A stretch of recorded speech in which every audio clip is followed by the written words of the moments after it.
Мэдээлэл байна. За Монгол улсын Батлан хамгаалах яамны захиалгаар 2011 оноос эхлэн баригдаж эхэлсэн цэргийн албан хаагчдын 300 айлын орон сууцыг ашиглалтанд хүлээн авах ёслол өнөөдөр боллоо.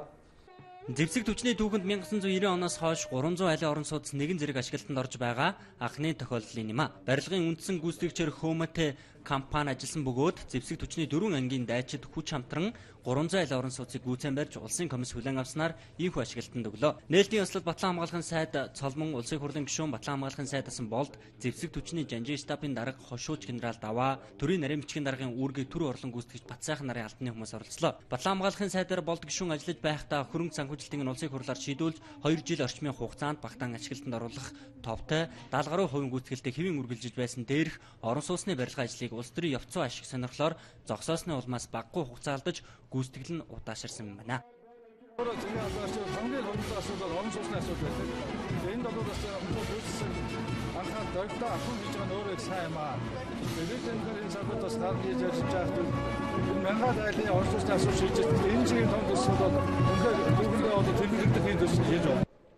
Харин Батлан хамгаалах яам жанжин штабын одоогийн удирдлага цэргийн албан хаагчдын эрх ашигыг эрхэмлэн санаа тавьж дутуу байсан ажлыг нь гүйцээлгэснээр хил ам дагуулж байсан эдгээр байр ашиглалтанд орж хүнд нөхцөлд үүрэг гүйцэтгэдэг 300 цэргийн албан хаагчийн гэр бүл шинэ оныг тоглог дулаан байранд тогтоох болцоотой болж байна. 300 айлын орон сууц цэргийн музейн дэргэд босч зэвсэг түвшний анги салбаруудаас 215 офицер, ахлагч, Батлан хамгаалах салбараас 85 албан хаагч шинэ сууцны төлбөр гардлаа.